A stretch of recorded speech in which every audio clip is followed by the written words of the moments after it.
Thank you. Merci.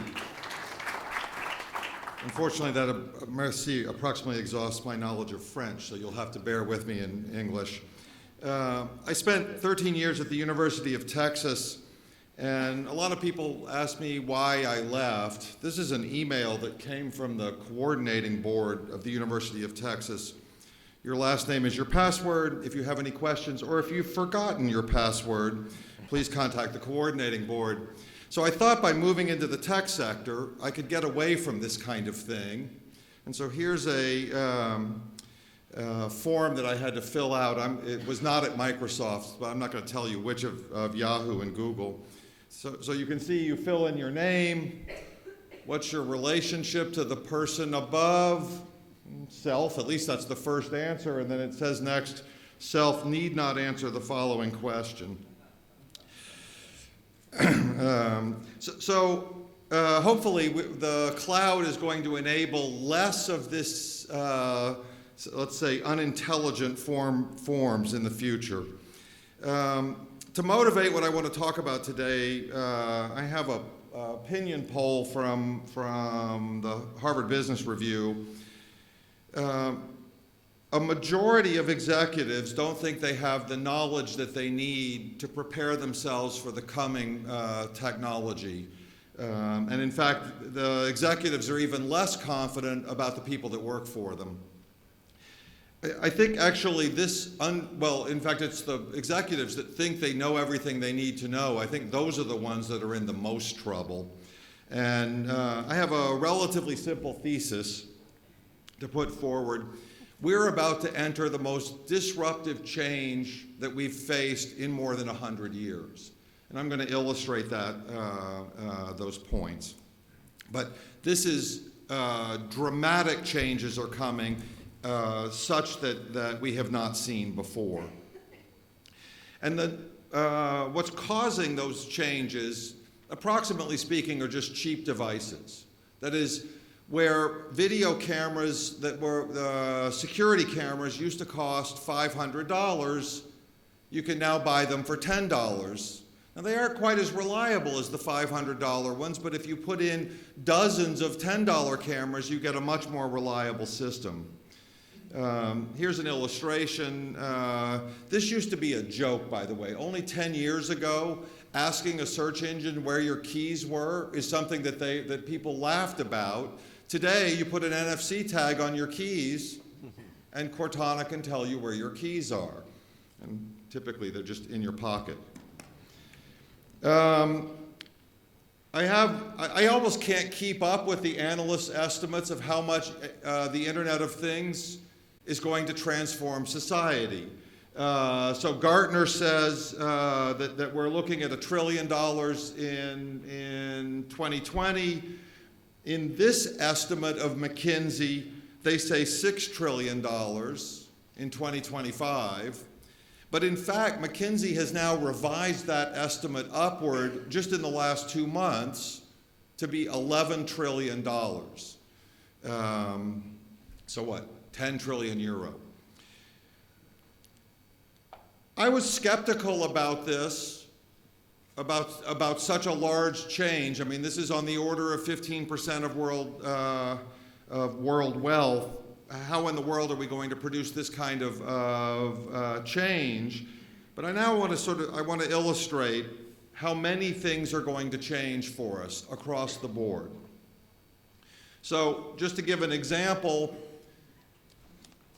if you have a company, it owns a bulldozer, the bulldozer starts up on the weekend, a signal goes to the cloud, some machine intelligence is applied and says, this hasn't started up on the weekend before, we should investigate.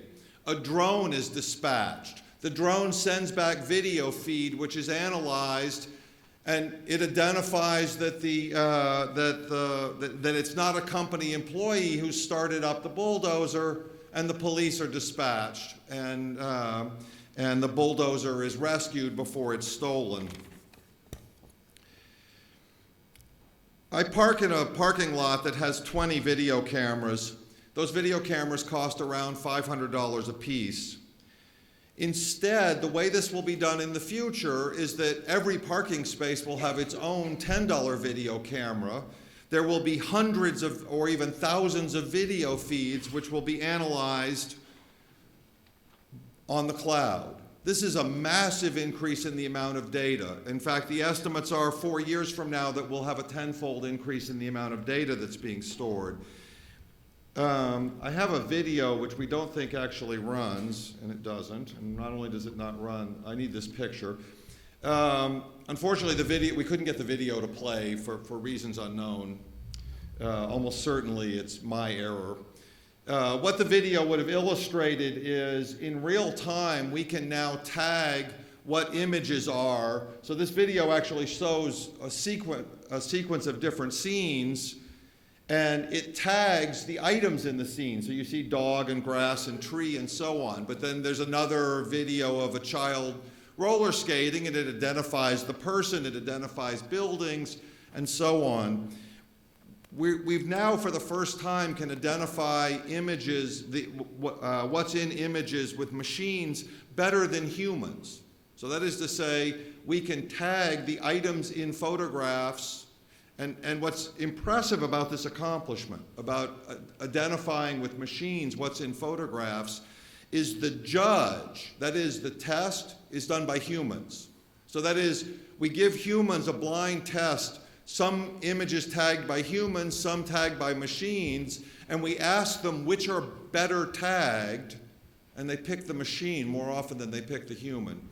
Machines are correctly doing this about 96% of the time, where humans get it right about 95% of the time, as judged by humans. We face a healthcare crisis. Now, of course, the United States faces a much larger healthcare crisis than France, but France will face the same crisis.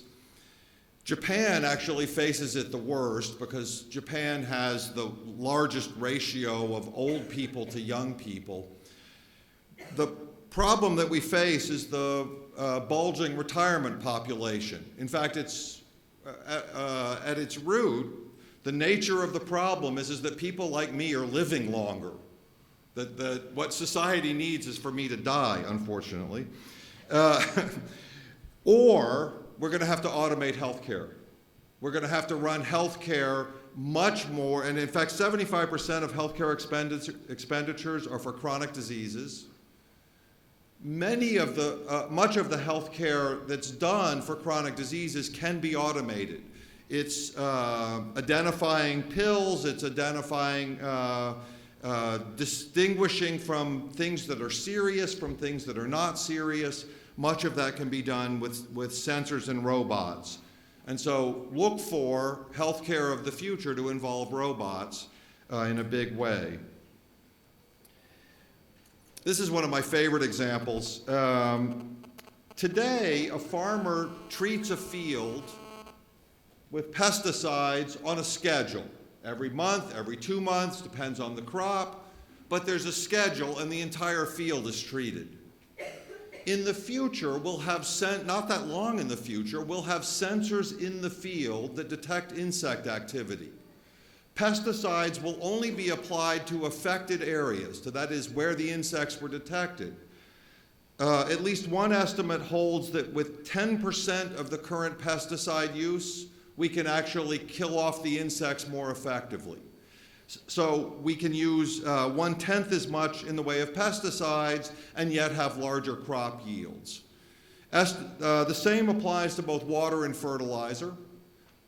Different parts of the field need different amounts of water, but there the savings is more on the order of 50% rather than 90%. So Internet of Things, the cloud in the future can reduce our pesticide use, reduce the environmental impact of farming, and increase crop yields at the same time. We're already starting to see effects of the cloud in insurance. We see, in fact, my insurance company offers me a discount if I'm willing to plug an OBD device, that's a device that continuously monitors my car and my speed, into and give access to that data to the insurance company. And so that's will be a large effect that actually lowers cost for society. Now, it doesn't necessarily lower my personal cost because I'm not necessarily the safest driver, but it will lower the cost and also probably make us all safer drivers. And that's even without driverless cars. The driverless car technology is coming fairly fast. Something that many people don't realize is that we've had driverless vehicles for quite a long time. They just operate inside factories. So that is, in an automobile plant, the way the parts get to where they're needed is typically an autonomous vehicle. It's not typically a human-driven vehicle. And on the flip side, the way the finished products leave factories is they get to the loading dock, that is the place where a human-driven truck picks them up with by way of an autonomous vehicle. So this technology already exists. It runs in the small. The United States has its first driverless truck running on the highways. There will, of course, be a human in the truck, but the truck will be operated autonomously on the highways itself. This is only in the state of Nevada. So we have a lot of changes. I think these changes will affect every single industry. These changes are coming very fast in the next 5 years. And most of these changes will make society better off. But I want to now turn to some of the issues, and being an economist, the phrase for economics is the dismal science. And so it's required that I give you at least some negative, dismal aspects of the future. Let me illustrate some of the challenges that we'll have as big data permeates our life. And I want to start out, I spent my time at Yahoo and Google mostly working on advertising. That's not what I've been doing at Microsoft. And so I want to start off by illustrating big data in advertising. And I'm not getting a...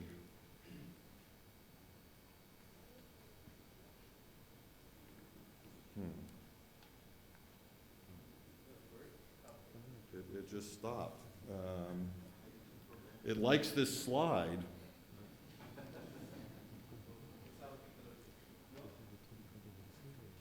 Are we pointing it at the wrong thing?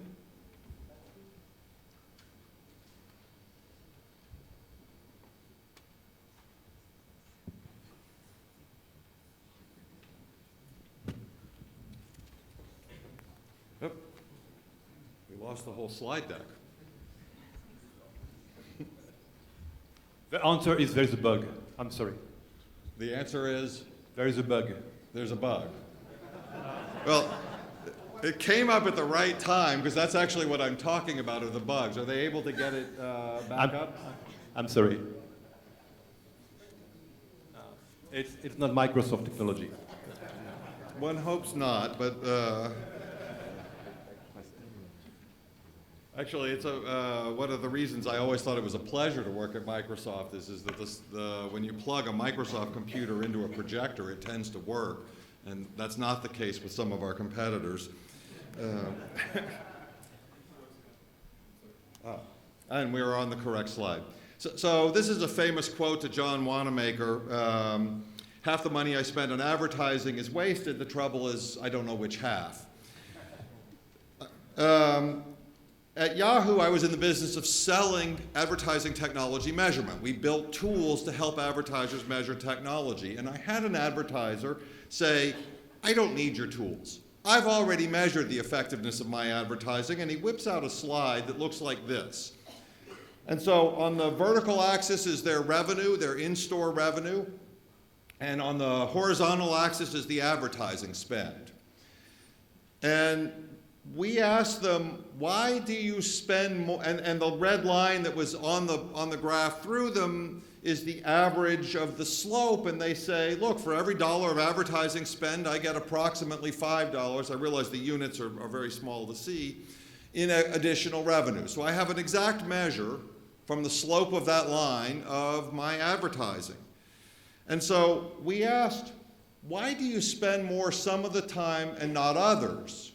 And the answer was, we spend more at Christmas.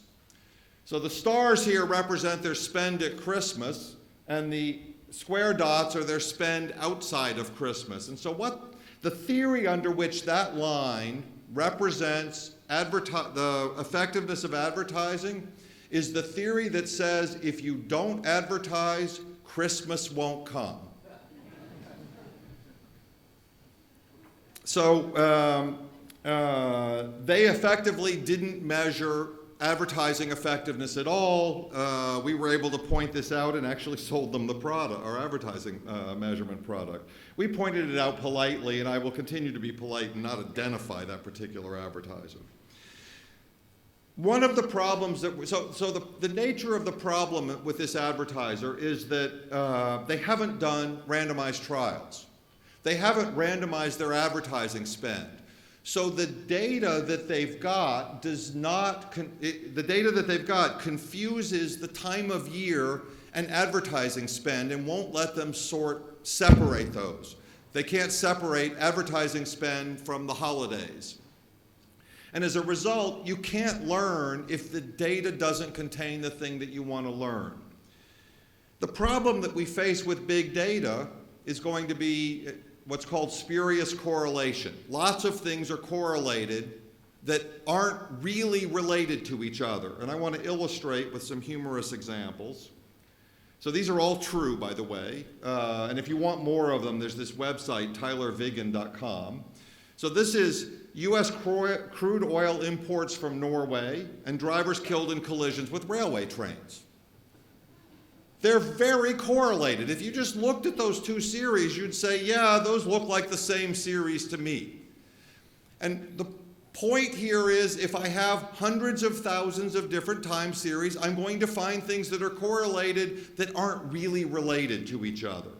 Here's another one. People who drowned by falling into a swimming pool and the number of movies Nicolas Cage made that year.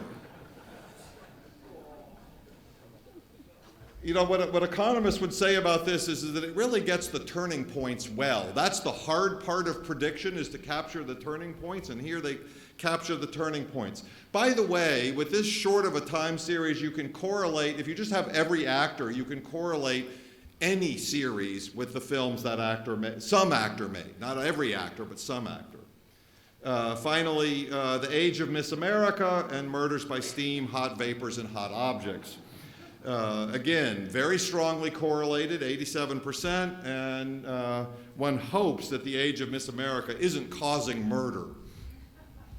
So those sorts of problems where the data say we've learned something and we haven't are something to be on the alert for.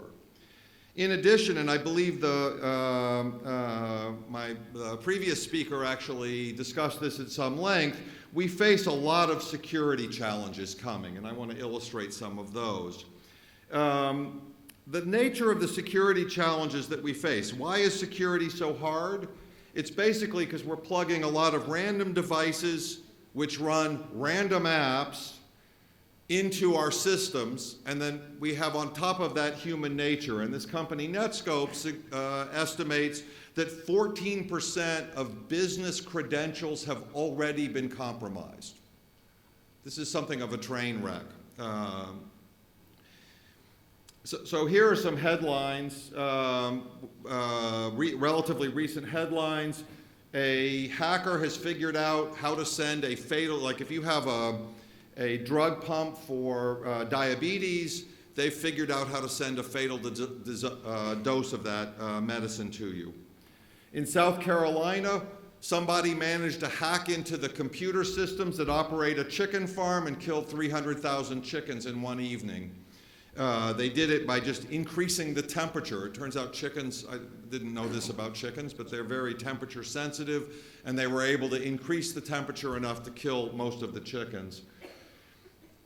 And finally, we have a guy whose house suffered a denial of service attack by a light bulb. So you start plugging everything into the internet, like light bulbs, and every so often they go wrong and shut down your house. We haven't yet got the Hollywood movie. Pretty much on a daily basis, we're seeing attacks on routers, new attacks on routers. Millions of routers have been hacked.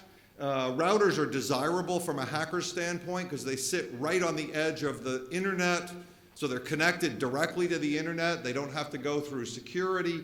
And they have, well, almost no one updates the firmware on their router. I mean, this is just something that is not on the radar screen of the owners of the bulk of routers, and that leads to a lot of exploits. Finally, this is a picture of so this is a website worth knowing about, by the way, insecam.org. You can go to this website and see hundreds of thousands of video feeds of people's security cameras. So this is one, I can't actually read this from where I stand here. I think is in Vietnam, but I also have one in Paris. Is this the one in Paris? Can anyone read this? And yes, here in Paris, and then one, and here's somebody's boat in the United States. And there are, actually France, when I did this, France was the second most vulnerable country, or has maybe just the most number of such security cameras. And so this is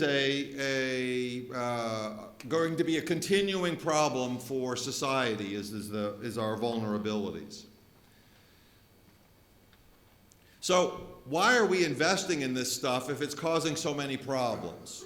And the answer is it's going to really change, I think, for the better, the nature of society. It's a revolution. You often hear that we live in a time when technology runs very fast. I don't think actually technology has ever run faster than it did around 1900. In 1900, you have the automobile, the airplane, the telephone, radio, electric lights, and the phonograph all come out in a really short period of time, and against a backdrop where the majority of people lived on farms, and actually farmed in a way that wasn't all that different from the way that the Romans farmed. So that was probably the fastest change that society has ever encountered, but I think we're going to actually equal that now. That we're going to transform society in a way that we've just never, that we haven't experienced since my grandmother's time. And to illustrate that, I want to talk about the reinvention of work. So today, companies have a very clear picture of their physical assets. They understand, they use enterprise resource planning software from SAP or Oracle, or hopefully Microsoft, to understand, but more SAP and Oracle, to understand what their factories are, what their equipment is. Their equipment all has tags, and they know what they own. On the other hand, their labor force is at least twice as valuable on average as their physical assets, and they have a really unclear picture of what skill sets are contained in their labor force. And if you want to find, you want an illustration of this, try to find a Java programmer who, say, speaks Hindi.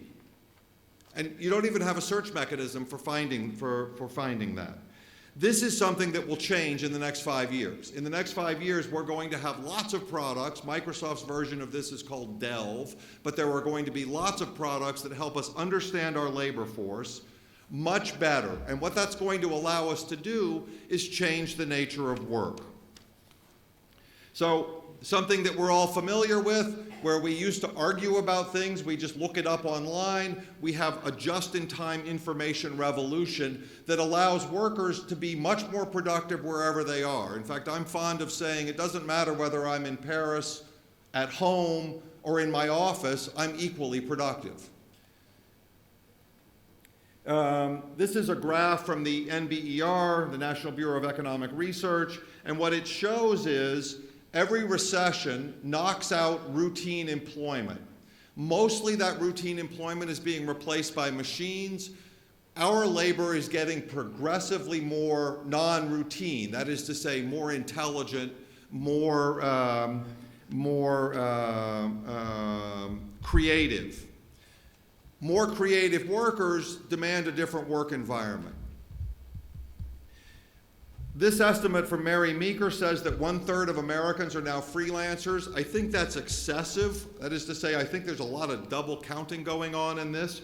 But on the other hand, I agree completely with her point, which is the future of employment will not be lots of people located in cubes. Actually, I have an illustration of the cube. Will be lots of people located in cubes, but instead virtual teams, teams that come together, work on a project, finish that project, and then disband to form a new team. Think Hollywood movies, or for that matter, French movies. You don't make movies with the same team over and over again. You actually form the team for the project at hand. That kind of virtual employment is going to be much more common going forward. Gartner says that machines are going to distribute 10% of human work. Arguably, we're getting there already today. So that is to say, this is a safe guess. Gartner also says that that non-routine work will account for 65% of US jobs. NBER says we were there quite a while ago and we're already at 75%. I don't know about the virtual doppelgangers, that is, we're going to have robot copies of ourselves. I'm skeptical of that, especially by 2020. But I think we're going to see much more automated design of work. What this does for us as a society is it allows us to much more quickly prototype a new product, launch websites, and sell that product. That is, we can design, build, launch, and market with a much faster turnaround than we've been able to do before. What that says for this audience is we need to be in the business of being agile, and that's a major role of the cloud. Why? Because I can scale up from 1 server to 50,000 servers almost instantly. It's a massive change in how we do business.